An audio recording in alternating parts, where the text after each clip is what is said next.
Greetings, programs, and welcome back to ArcNeo Reviews, where I decided to do something a little bit fun. Here and there, I'm actually going to look at some bits of hardware and, gaming things I've got. And I figured today we would take a look at the Game Boy that time forgot, as I stare dramatically into the middle distance, which you can't see. But yeah, no, I'm not actually talking about the Game Boy Light here. That wasn't really forgotten. It was just a Japanese exclusive, which is a bummer because that thing would have been awesome. But we're actually going to take a look at the Game Boy Micro. Now, I can't remember the exact year that this came out. I will put it on the screen if I can.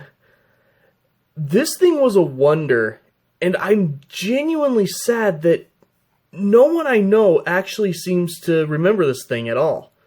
So, as you can see, it's, showing off my weird, messy, late-at-night hair.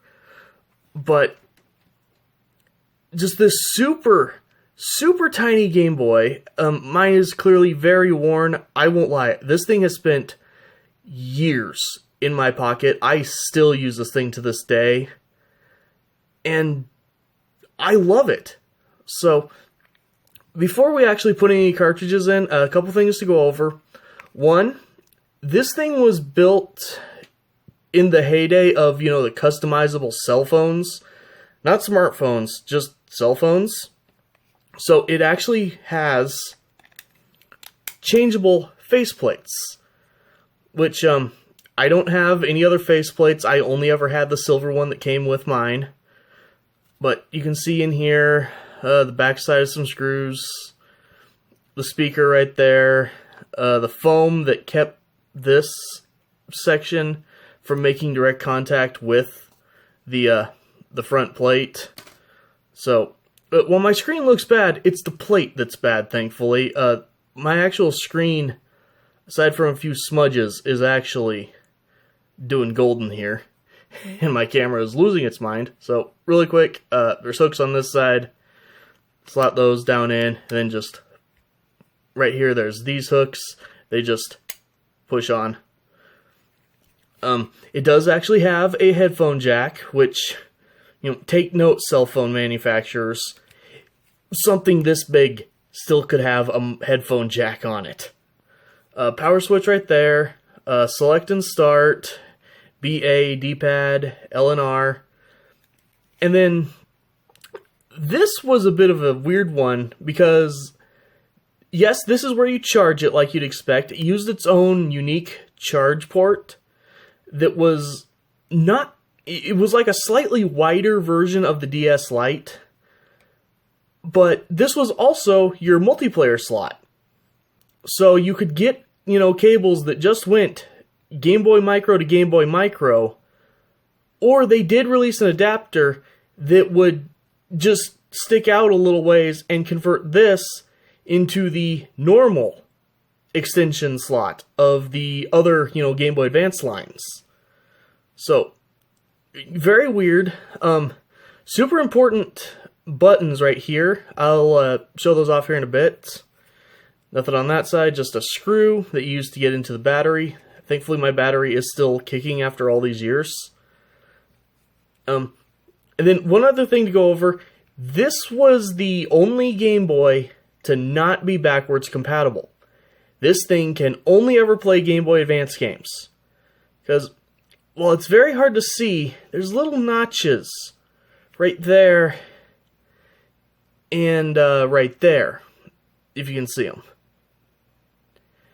Those are because Game Boy Advance cartridges have cutouts right there. So, years before they actually started making something that could only use Game Boy Advance games, they already had in a mold difference to keep your old games out of the slot. And years ago I did try this. No, cutting this piece down on an old cartridge to make it fit in here, this just does not have the guts in it to play old Game Boy or Game Boy Color games. So, I'm going to see if I can get a game to show up on here just with this lighting. If not, I'll try some things out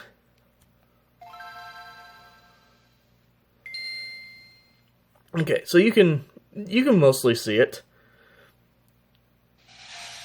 Now, as you can hear, everything's coming out of this one little mono speaker. It's got pretty decent sound quality for what it is, you know.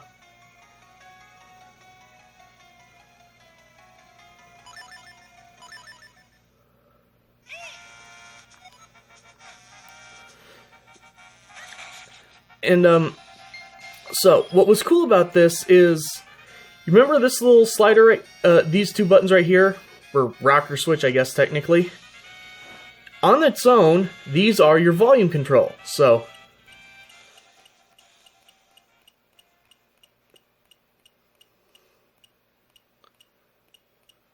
You get a little beep there that I'm hoping you can hear, okay.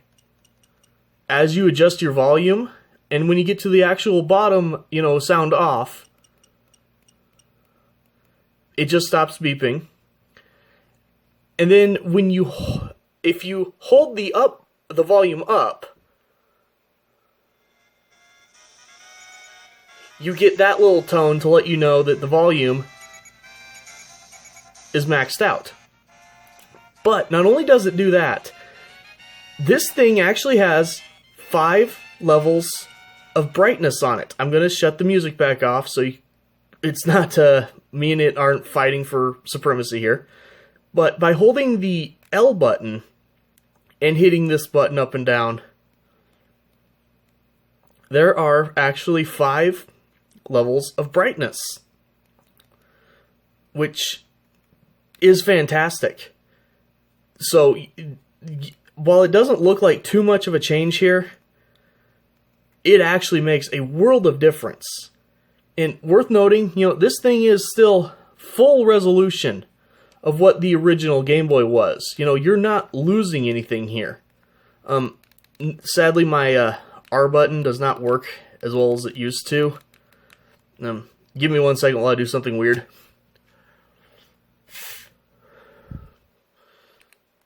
And now it works again. For anyone wondering, basically it's just dirty underneath the contact for that button.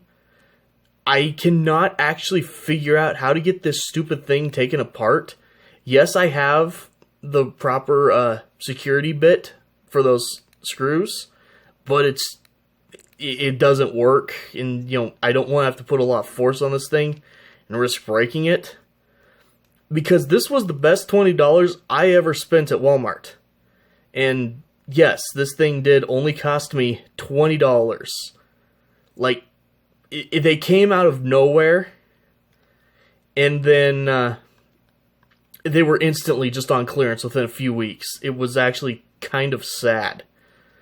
But, really quick, I do want to show... as you can see, you can clearly read out every bit of text on here. Yes, it's small, but even as I'm moving away, it's crystal clear as the postman jumps over our heads because we're standing in his way. And I find that funny because actually, when I was a kid especially, and used to take this thing with me to my church's youth group, I always had people asking, how can you see anything on that? Quite easily, as you can hopefully tell from this video. You know, nice, clicky buttons on it. Obviously, I wish I need to get in and clean this one out somehow. I might just try using some compressed air because, for anyone who didn't guess, literally I just blew right there. And this thing will work fine for me for, like, you know, the entire day that I'm using it. And as soon as I let it sit for a few minutes, it goes back to not working. So, for fun, just to show, this is one of the NES Classic games that they released on here. This is actually one of the things where this system shines. I would dare say it is the best way to play these games, because I'm sure most people know, or at least vaguely know, these things had a weird aspect ratio and kind of stretched out the display. But when you play on something this small, it actually helps mask it a little bit to not be as noticeable, which is really appreciated. So, in its day, these things were awesome. Again, I really wish they would have caught on more. I did have some funny, very reoccurring things where I can't actually tell you how many times I'd be playing Zelda on this thing, or Metroid, and someone would come up and ask to use my phone. I'd hand them my phone to use it, but they were always confused when I didn't give them this.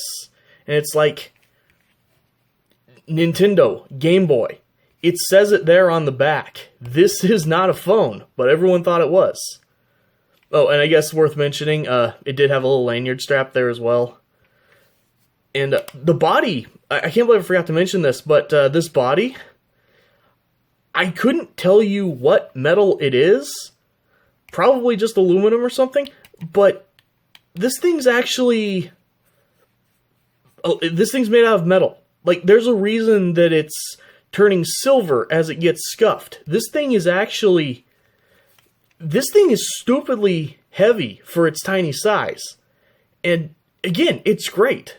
So, if you happen to still have some old Game Boy Advance games, and you come across one of these things somewhere in a ditch, this is worth getting. Yes, you will be able to actually read the text on the screen. This system in particular is where I spent most of my time playing all of the Final Fantasy Advance games. You can read the text on them just fine. Because, again, you haven't lost any resolution. It's still crystal clear on here. So, yeah, as someone who likes old, game systems and tech, major recommendation, if you find one of these cheap at a yard sale or a pawn shop, definitely grab it. They're really cool. So, thank you guys for watching, and I'll see you next time.